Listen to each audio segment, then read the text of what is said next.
Um estudo associa o hábito da leitura na infância e adolescência ao bom desempenho profissional. Nós vamos conversar com o pediatra e também escritor, Dr. Silvio Renan Monteiro de Barros. Boa tarde, Dr. Silvio. Boa tarde, Fabiana. A você e a todos os ouvintes da Rádio Brasil Jovem Pan. Primeiro, muito obrigado por atender aqui a equipe da Brasil Campinas, Dr. Silvio. Estamos sempre à disposição. Então, doutor, quer dizer que a leitura, a gente já sabia que faz bem, mas agora está comprovado cientificamente. Agora estou com os trabalhos científicos comprovando isso, né? Agora fica provado no papel. Nos livros está provado que os livros são bons. Nos livros provou que os livros são bons, fazem bem desde a infância. Certo. Professor, fala pra gente então um pouquinho dessa pesquisa, né, esse estudo da Fundação Nacional de Leitura Infantil. Na realidade, esse já era uma evidência, a gente via isso, a criança que lia mais tinha um desenvolvimento melhor, aprendia a escrever mais rápido, porque aprender a escrever é uma coisa, aprender a pegar a informação da escrita é outra, né? Então, essa criança que lê desde cedo, ela pega melhor as informações que tem, ela não só lê as letras, as palavras, ela compreende melhor aquilo. E essa fundação, que é a Fundação Nacional de Leitura Infantil, ela fez isso estatisticamente. Pegou um grupo de crianças e fez o acompanhamento, e chegando a essa conclusão, que já era lógica, mas que agora é exata científica, certo? A criança que lê mais, ela vai ter maior aprendizado, vai escrever mais rapidamente, vai falar com mais fluência e vai ser um adulto mais bem posicionado profissionalmente. É isso que eu ia perguntar. A leitura, então, ela deve começar desde cedo com a criança, os pais lendo para os filhos? Como tudo na vida, a criança aprende através de um espelho, que é a família. Então, a criança aprende a comer com os pais, imitando os pais. A criança aprende a controlar xixi, cocô, aquelas coisas de criança, imitando os pais, acompanhando, aprendendo. Então, o melhor ensino ainda é o ensino do exemplo. Então, pais que leem habitualmente têm filhos que têm vontade de ler mais. E, para estimular ainda mais isto, a gente aconselha sempre a leitura para a criança. Criar um ritual. A criança vai dormir desde pequena, mesmo a partir de 1 ano de idade, a criança já começa a conhecer palavras, conhecer auditivo, né?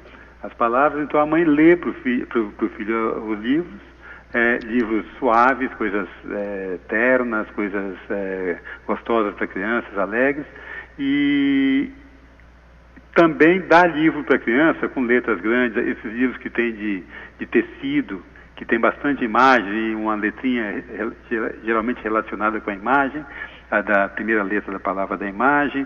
Tudo isso é estímulo para a criança. A criança, quando começa, a criança é uma esponja. O cérebro da criança é uma esponja pronto a absorver todas as informações que lhe são dadas e transformar isso em conhecimento.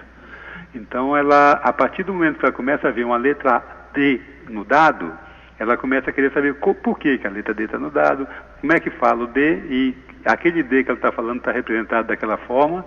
Então ela começa a se interessar e começa a ler. Eu conheço crianças que começaram a ler, a fome de aprendizagem era tão grande, a família lia muito. A fome de aprendizagem era tão grande que ela ia ao banheiro, e ela tinha 3 anos mais ou menos, ela ia ao banheiro e ela abria as caixinhas de remédio e ficava lendo as bulas. Pequena assim já? Tanta curiosidade que ela tinha das letras, não pela palavra, até difícil ler bula, que é muito pequeno, né? Mas ela se interessava porque ela queria aprender tudo que fosse relacionado à palavra. Olha só, lendo até a bula, parece coisa de adulto viciado em leitura. É um bom começo. E doutor Silvio, a gente sabe que no Brasil o hábito de leitura não é tão natural, não é tão comum, né, entre as famílias. Isso acaba dificultando também o aprendizado das crianças ao hábito da leitura? Mas, sim, acaba sim, porque, como eu disse, a criança segue o exemplo dos pais. Mas hoje em dia está havendo um aumento muito grande, não só na leitura, na cultura em geral. O brasileiro hoje tem eu pelo menos vejo assim, né, uma sede de leitura, de cultura muito grande. Basta ver agora, teve aqui em São Paulo o Banco do Brasil fez no Centro Cultural deles uma exposição de quadros do Museu Francês com grandes obras-primas. Eles abriram, teve filas imensas de classe média baixa, classe média alta, todas as classes, para ver os quadros, era grátis. Tanto que eles tiveram que deixar uma noite inteira, uma madrugada inteira, aberto para o pessoal conseguir acabar com aquela fila. A mesma coisa você vê hoje quando você anda de metrô, de ônibus, você pode ver que tem muita gente lendo, livros inclusive, que antes não lia. Ótimo, entendi. Antes eu não via isso. Hoje em Londres você vê muito isso, todo mundo está lendo livro no ônibus, né? Hoje está mudando um pouquinho essa realidade, realmente. A gente hoje nós temos. E se essas crianças, graças a Deus, vão seguir o exemplo desses pais, elas sempre tendem a suplantar os pais. Esse é o desejo de todos os pais, que os seus filhos sejam melhores que eles, né? Sim. Então ela tem essa tendência também, de fazer o que o pai faz de uma forma melhor. E até mesmo, né, doutor Silvio, os pais que não têm o costume de ler, mas que têm filhos pequenos, né?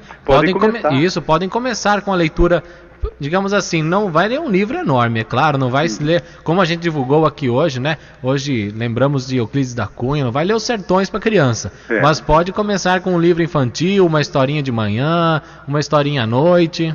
Exatamente. Às vezes até começa contando histórias, depois passa a contar as histórias lendo, que a gente inventa muita história para os filhos, né? Inventa historinha. Depois começa a pegar a história que outros inventaram, que outros criaram e começa a transmitir para essa criança. A transmissão oral é muito frágil, porque aquilo se perde na mente da gente, mas já a de leitura não, porque está no papel, basta ir lá e rever o que você está interessado, né? Então, por exemplo, os avós contam história para as crianças, os avós falecem, essa história começa a ficar fraquinha na mente deles, eles não conseguem relembrar. Agora, se o avô tivesse dado um livro para ele, lido o livro para ele ia lá, consultaria o livro e releria. Eu releio muito, né? Eu tenho o hábito de reler, depois de certo tempo, ler o livro novamente, porque a gente tem, às vezes, outra visão. Agora, e a criança também, ela vai ter uma outra visão da que ela teve naquela primeira leitura dela. E doutor Silvio, você falou que gosta de ler muito, lê muitos livros então? Leio. Eu leio, infelizmente, mais os de medicina, que a gente tem que estar sempre se atualizando, né? E também leio livros, inclusive em iPad, iPod, essas linguagens todas modernas, porque o livro não é só o papel, é a palavra, né? A palavra pode ser escrita em papel, pode ser escrita em pergaminho, pode ser escrita agora em tela de computador. Isso mesmo. Então a gente lê, não obrigatoriamente papel, mas lê muitos livros. O importante é obter a cultura. É importante estar lendo, né? Se não pode ser um livro, uma história grande, a gente no dia a dia acaba lendo sites, lendo notícias nos sites, lendo jornal, lendo revista, também compreende uma leitura, né? Exatamente. E doutor Silvio, aproveitando, né? O nosso entrevistado de hoje, o pediatra doutor Silvio Renan, também é autor de um livro, Seu Bebê em Perguntas e Respostas, do nascimento aos 12 meses. Exato. Eu acabei fazendo um livro na área de medicina, para mães. Para mães, fala um pouquinho desse livro, curiosidade também, falando de leitura, dessa pesquisa, né? Como é esse livro? O livro, na realidade, ele foi um apanhado que eu fiz das perguntas mais habituais do consultório. Então, as perguntas que eu respondo habitualmente já, até automaticamente, a mãe fala isso, aquilo, pergunta, e todas as perguntas que crianças fizeram há um ano, que é a parte que mais tem perguntas, os pais têm mais dúvidas, né? E fiz um apanhado de tudo isso, aí resolvi publicar o livro. Já está na segunda edição, quer dizer, o livro está bem, e agora eu estou tentando fazer, se eu conseguir tempo, para fazer o de 1 a 10 anos, talvez, a segunda fase. O número 2 aí. O número 2, que aí seria uma faixa etária maior, porque o número de dúvidas é menor por ano de idade, então a gente já faz uma faixa maior. De 1 a 5 anos. Esse aqui é do nascimento aos 12 meses. Seu Bebê em Perguntas e Respostas. Tem alguma pergunta aí que você lembra do livro, doutor Silvio? Que a gente poderia tirar também uma curiosidade aqui dos nossos ouvintes. Que pergunta aí chegam aí no seu consultório? Uma pergunta constante, por exemplo, mais nas físicas, que é mais fácil de explicar. Por exemplo, todo pai quer saber se a criança tem que operar fimose. Todos os pais, quando é que vai operar a fimose? E eu explico para eles que a fimose é uma alteração que ocorre em algumas crianças, em 15 a 20% das crianças, as outras não precisam operar, só se tiver algum motivo religioso, se for judeu, se for islamita, né? Esses têm por princípio religioso, mas por princípio médico não há necessidade de fazer a cirurgia. Então Está explicado lá e o que é normal, o que não é normal. Meu filho... Todo tipo de pergunta aí na curiosidade do bebê entre nascimento e 12 meses. Exatamente. Ótimo. Doutor Silvio, a gente, como falamos aqui, né, da importância da leitura, do seu livro também, e a gente falava no começo da nossa entrevista que contribui com um bom desempenho profissional. Você poderia dar um exemplo disso, né, de como a leitura contribui para um bom desempenho profissional, para um melhor emprego aí no futuro? Primeiro, pela maior capacitação cognitiva. A pessoa tem mais conhecimento, você pode explorar melhor as coisas. E segundo, que uma pessoa que lê, ele vive situações de outros. Situações, muitas reais, muitas hipotéticas ou dramáticas, mas vive outras situações. Então essa pessoa tem muito mais facilidade, por exemplo, na entrevista. Para um executivo, vai ter uma entrevista, um executivo que lê, ele pode usar exemplos. Vem uma pergunta, ele usa exemplos, ele impressiona muito mais o diretor do que um que não tem uma leitura, não tem um cabedal maior. E pelas palavras que usa também, que a leitura é a maior forma de enriquecer seu vocabulário, né?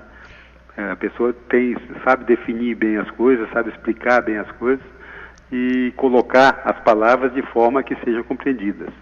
Então, papais, mamães, vovôs e vovós que estão acompanhando a Brasil Campinas, nossa entrevista aqui com o pediatra Silvio Renan, fiquem atentos à leitura, incentivar os filhos, porque, né, bons leitores hoje serão bons profissionais amanhã também, não é, doutor? Exatamente. Isso agora está comprovado cientificamente. Comprovado cientificamente para quem tinha dúvidas a respeito disso, né? Doutor Silvio, muito obrigado pela participação, pelo tempo disponibilizado aqui pela Rádio Brasil Campinas. Eu que agradeço, foi um grande prazer conversar com vocês aí e poder orientar um pouco melhor os seus ouvintes. Muito obrigado, doutor. Uma boa tarde. Um abraço.